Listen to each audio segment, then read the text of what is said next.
Mindset Game podcast, and I'm your host, James Roberts. I'm a two-time Paralympian, online training and nutrition coach, and owner of James Robert Fitness. You can find more of my content by going to my website, fitamputee.co.uk. But before we get started with today's show, first off, let me take this opportunity to welcome back the regular listeners. And if this is your first time listening to the show, I hope you enjoy this episode and decide to subscribe to the show. And today's guest, I've got Kendra Lancaster. She's a three-time Paralympian. She's got a bronze medal from Athens, a silver from Beijing, and most recently a silver from the London 2012 Games. It's good to have you on, Kendra. Oh, thanks. I'm happy to be here.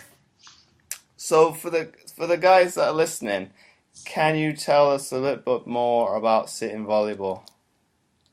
Well, sitting volleyball is played very much the same as its counterpart, standing volleyball, which most people would probably know the basic rules. Two main differences are when players contact the ball, somewhere between their hips or their bum and their shoulders have to be touching the floor. So no standing up, you have to stay seated on the floor. The net's probably about, hand height for me. Do you remember how high the net is? Vaguely, what was it? It's going off the top of my head now. Was it 110 for women and... No, it would be lower than that. 105 for women and about 115 for men. But that's sounds me about right. going to guess. So the net's obviously a lot shorter, so the game can be played very much the same as if players were jumping to the top of the net. Another kind of moderate difference is that the serve can be blocked, which cannot happen during your normal standing volleyball game. So, it's played very much the same. It's just a sport that's been adapted to kind of equalize the floor for players with lower limb deficiencies. And then how did you get involved in sitting volleyball? I actually played standing volleyball along with many other sports when I was growing up as a kid in the U.S. And I played club volleyball, which is a massive, massive, massive thing in the U.S.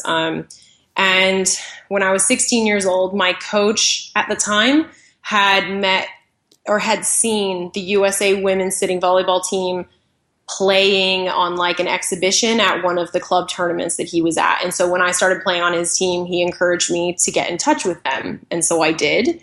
And the team was very young at that point. I think they had only been around for about a year. And so they were really excited to have some new blood come on, someone with a lot of volleyball experience. And so I went and tried out at my first camp and made the team, and the rest was history, really. Yeah.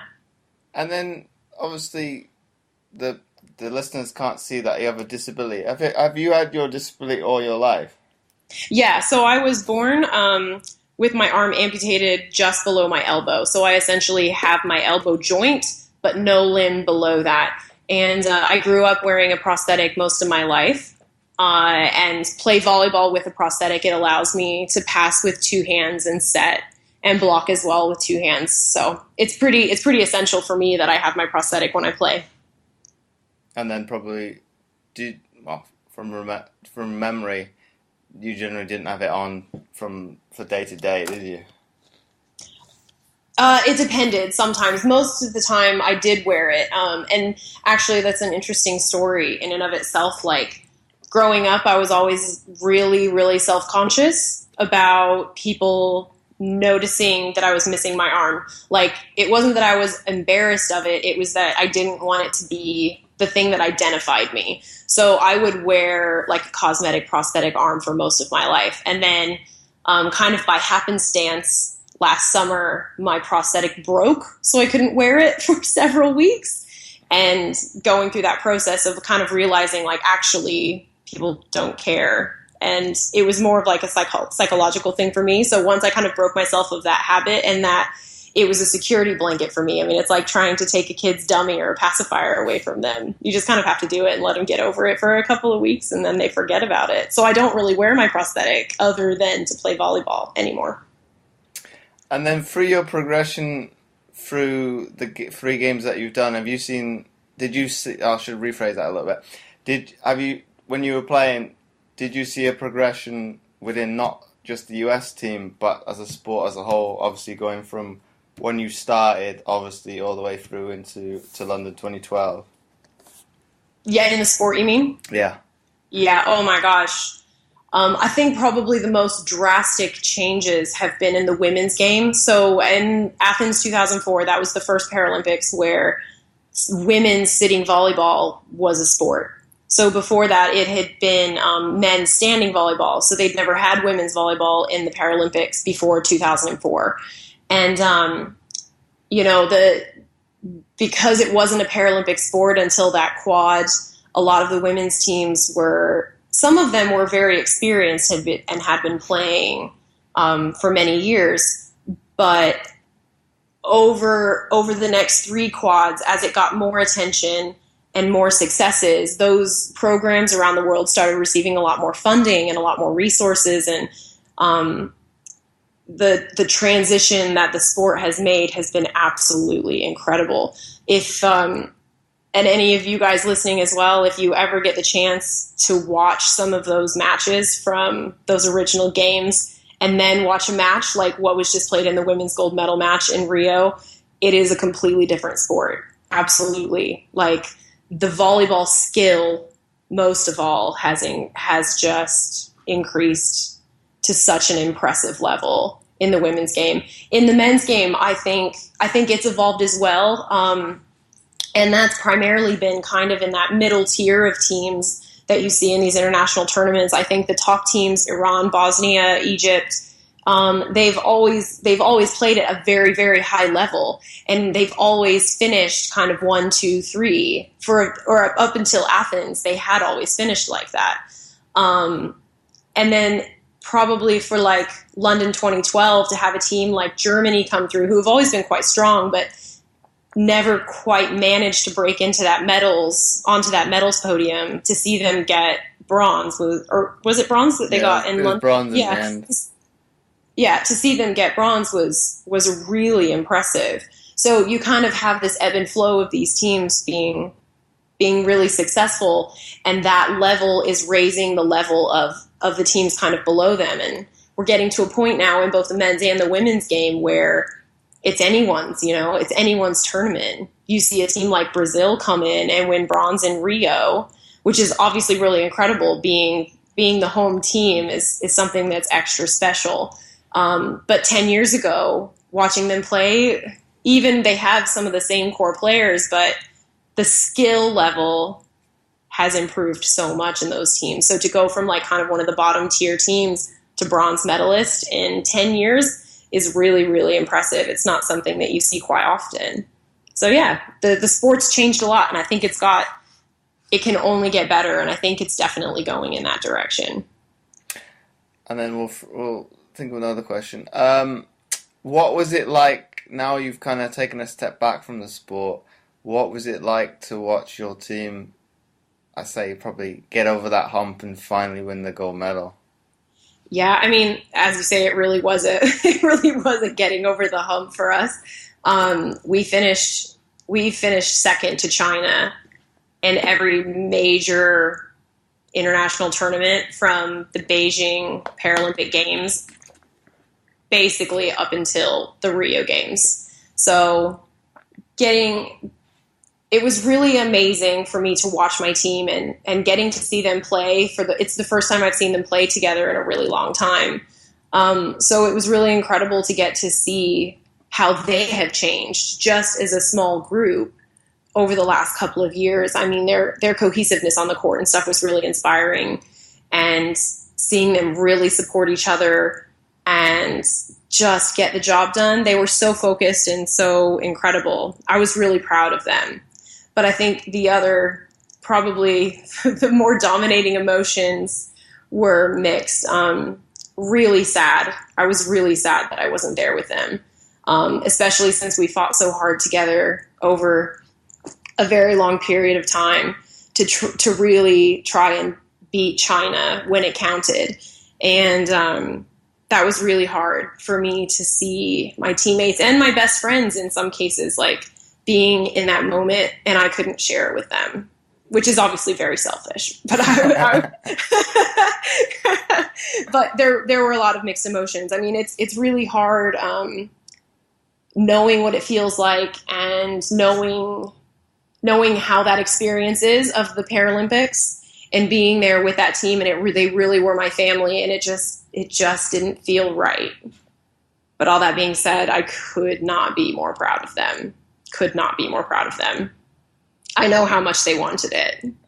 I'll probably echo that sentiment to it being selfish a little bit, because obviously for me it was also my first time I've not competed in the Paralympics since not being selected for Athens, so it's kind of, I had mixed emotions. Yeah. Probably leading into the Olympics, and maybe not as much as once the Paralympics started, because the British team hadn't qualified for Rio, so it was, okay, that's sports. I wasn't going to qualify. I wasn't going to go anyway, because obviously the team hadn't qualified. So it kind of lessened that emotion of not being there. But at the same you had some closure. At the same time, you're seeing it all over social media. All the different athletes posting, "Oh, here's the village." You're thinking, I'm envious and a little bit jealous. Yeah, but absolutely. At the same time, I'm quite happy I've not had to done the training to get there. So. No, I understand. Yeah, and I mean, for me, it was, I think, something else that kind of contributed to that was that I made that choice to not be a part of that a few years ago when I moved abroad, because I felt like I had given a lot of years and a lot of blood and sweat and tears to the team, and I had the opportunity to move abroad and kind of expand my horizons and come here with my now husband. And I think the first time in a long time I made a selfish choice to step away. Not really selfish, but kind of giving priority to something other than volleyball. So I'm very much at peace with that decision still, but it doesn't make it any easier. You know what I mean? Mm-hmm. Like, I'm very happy that I took that time away, and really, I think I've grown a lot as a person, having the experiences that I had now that I wouldn't have necessarily been possible if I was committed to training with the team. It doesn't make it any easier, especially since there's always that if, or what if I had stayed, would I be there right now? And it's like, no, you just have to focus on what you're doing right now and be happy for your friends and be happy for your teammates. And I really, honestly, I couldn't be more happy for them. A lot of my friends had really great successes in Rio, and it was just so wonderful even to be able to be on the other side, watching that and cheering them on. It was fun. And then obviously their successes, does it spur you on a little bit to want to come back? Or are you quite happy with your life decision to take that step away? Yeah, I think that's an interesting question. I think all of the emotions and stuff that have been kind of flying around in my head over the last couple of weeks, they've definitely kind of inspired me to maybe start thinking about that. I don't want to make any decisions now because obviously emotions are running high, and I'm very excited for them and really miss it and everything like that. But I think it's one of those things where I'm just going to have to sit on it and wait and see if the time is right for me to go back. Because I think, one, obviously it's going to take a lot of effort on my part to train hard and really get back into it, because I have to make the team. I can't just walk back into the gym and be like, hey guys, I'm back. So there's a lot of work involved in that as well. And the other thing is I need to be in a place where I can truly devote myself to the program, because it deserves that, and I need to know in my mind that I can devote all of that time and effort and give them every part of me that they deserve. So it's a huge commitment. It's a huge idea, and it's something that I'm going to mull over maybe over the next year or so and see what happens. Have I kind of put a little bit of doubt there then? Or Sorry? Have I put a little bit of doubt in your mind, or is that been there a little bit subconsciously anyway? As to doubt. Not doubt, as in that you think about possibly coming back into the sport? No, that's been mulling around in my mind for a couple of months now. I mean, it's kind of like you said, when the Olympics started, that was when all of these feelings started kind of bubbling up to the surface. Because I think up until the Olympics, I really was totally at peace. Like, I love my life. I love that I have all of this time with Ben and all of these opportunities to travel and see the world and do different things that I wouldn't have normally done. And I was really, really happy about that. And then the Olympics started, and we were watching the volleyball in the opening ceremonies, and it starts like stirring up all of those emotions that you get when you're a part of that, and that pride and that real sense of like accomplishment, that this is something that I have done, and this is something that I've been working for and that we've been working for, and that those memories came back and also stirred up even more emotion. So this is something that's kind of been bubbling up to the surface for a couple of weeks. I haven't made any decisions yet, obviously, but it certainly has kind of like popped into my head once or twice. Okay. And then probably from my perspective, were you fortunate enough to get to go to the opening ceremonies when you were an athlete? Or did the sport kind of take over and be, how would I put it? Obviously, I never got the privilege of going to an opening ceremony because obviously both of the Paralympics I was in, we were competing the next day. So it was always taken out of our hands. I won't say you will not go, but it's because, probably to explain to the listeners, you spend hours and hours, so they say, on your feet. But I've heard loads of athletes say they've gone to sleep in the stages before the opening ceremony just so they're not on their feet. So have you been fortunate enough to be in that position? Yeah. Actually, I was in all three Paralympics. My team was able to walk in the opening ceremonies, and you're absolutely right in what you say. Like, it's exhausting because on my team, we always had this thing that we joked about. It was like a hurry up and wait situation. And especially for the Paralympics or the Olympics, for the opening ceremonies, like what you see on TV is the athletes walking in, they do a lap around, waving, and that's all you see. Maybe they're out there maybe like 10 minutes, but really it's hours and hours and hours. Like, I think, if I remember correctly, like in London, the opening ceremony started at, I don't know, maybe 7 o'clock, 8 o'clock, something like that. And we were outside in the village at like 2 or 3. Like, we had to be ready in our outfits, get checked to make sure that we were wearing everything properly. And then it was standing around with everyone for an hour outside of our like living area, our residences. And then it was like 3 or 4 hours of standing in line because everybody's got to be like sorted by their country, and they want to make sure everyone's together, and we're all lined up outside the venue. And then you have to wait until like the countries in front of you go through. And so, like, the United States of America in most languages is like at the back of the line. I mean, same for the United Kingdom. Are you guys? Oh, we're going out first. Let's see if I get it right. No, we'd have been last in London. Yeah, in London you were last. Yeah, and it's a long old day. But in London we had at least a day, maybe 2, I think, of downtime between then and our first match. So it was perfectly doable for us to do. I mean, there's really no feeling like it. There really isn't. It was pretty special. Making me more envious now. I know. I'm sorry.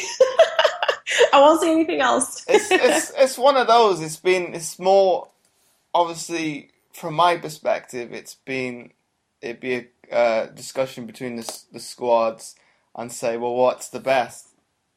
Do you go to the opening ceremony and then possibly underperform, and then you'll say, well, it's because of that, or do you not go and you focus on the sport, which is technically what you're there for, and perform. Right. And so you've got you've got to weigh it up and what's best. So obviously, some of the countries might not try to be as PC as possible.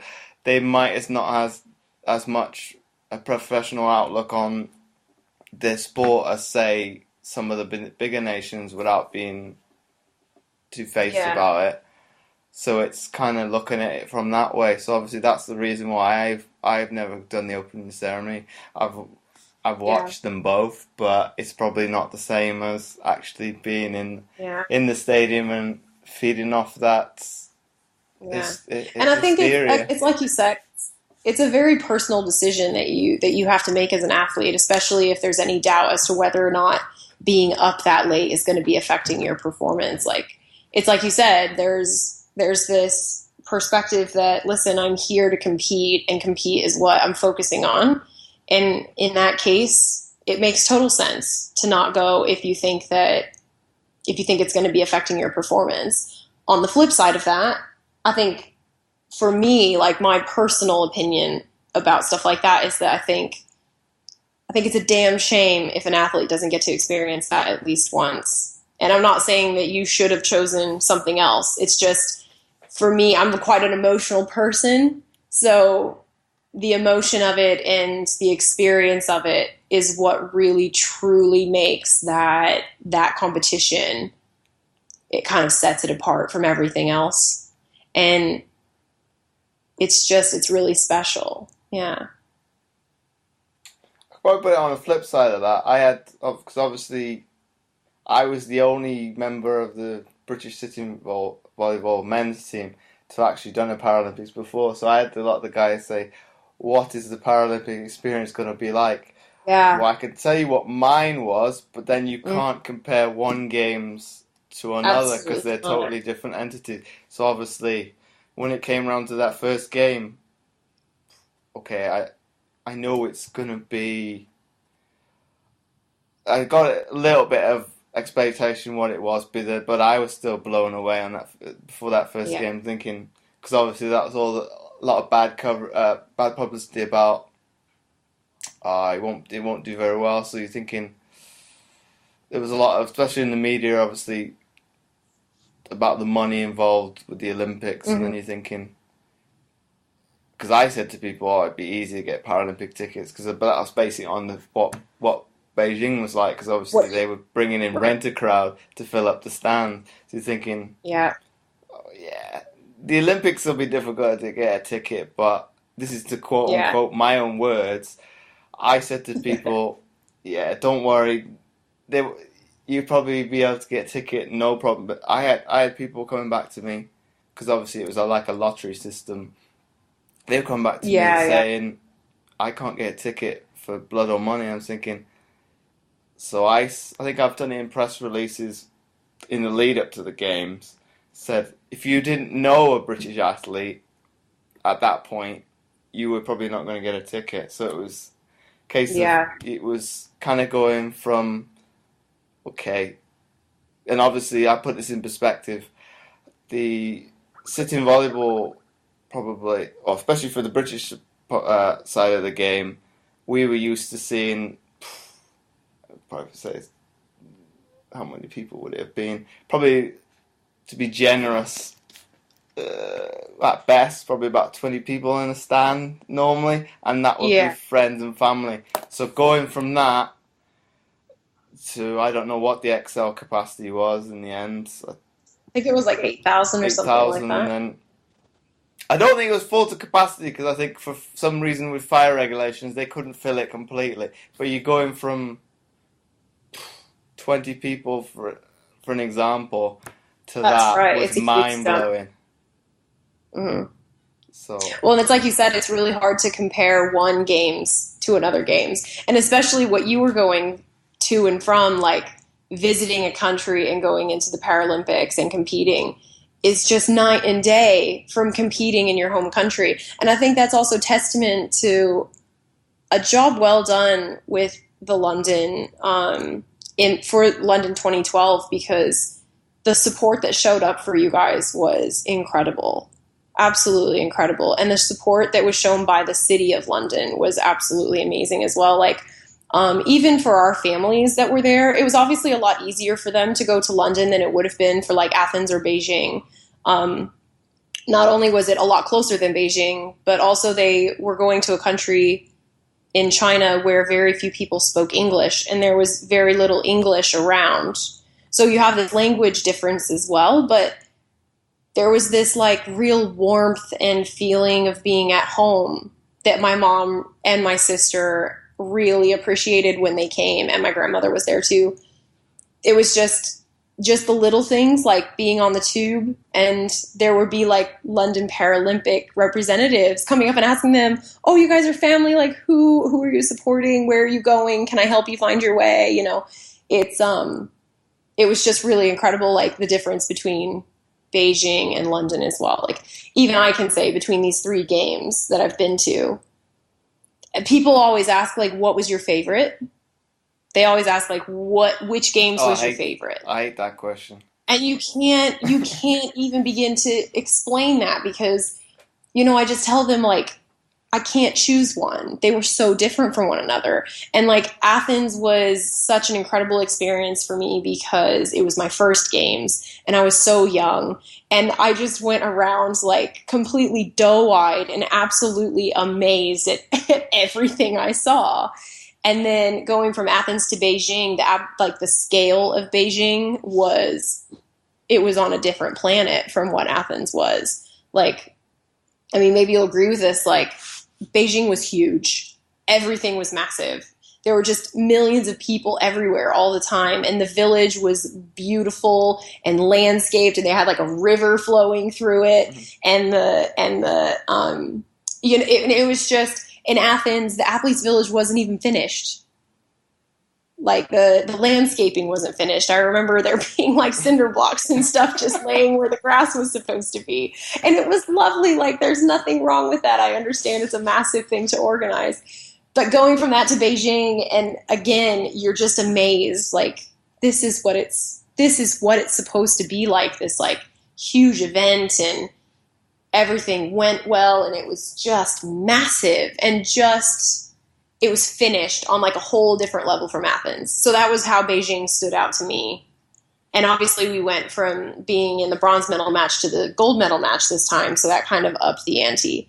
And then for me, being in London was super extra special because I was lucky enough to be there, given like the last year that I had before I was there.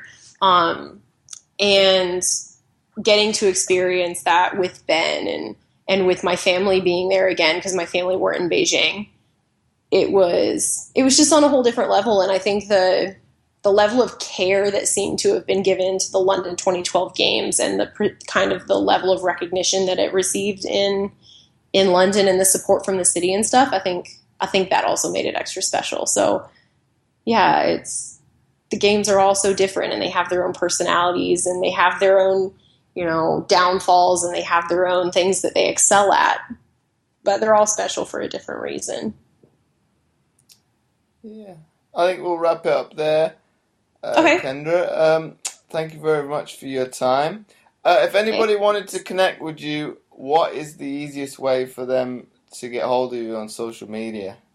I'm on Facebook, Kendra Lancaster Hall. I'm on Instagram. I think my handle now is It's K-Bomb. And my Twitter is KennyLynn15, but I'm rarely on my Twitter. So any of those 3 things, happy for anyone to reach out to me if they have any questions or just want some suggestions for ways to get involved in disabled sports in their area. Do my best to connect you.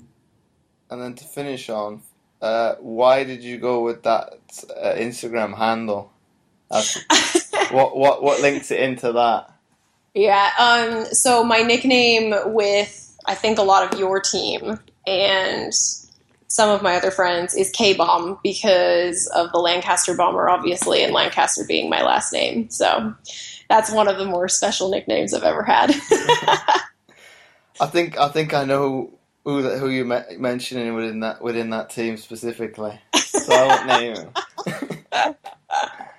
So thank you very much. and thanks for taking the time out of your day to speak to me. Oh, my pleasure. Anytime.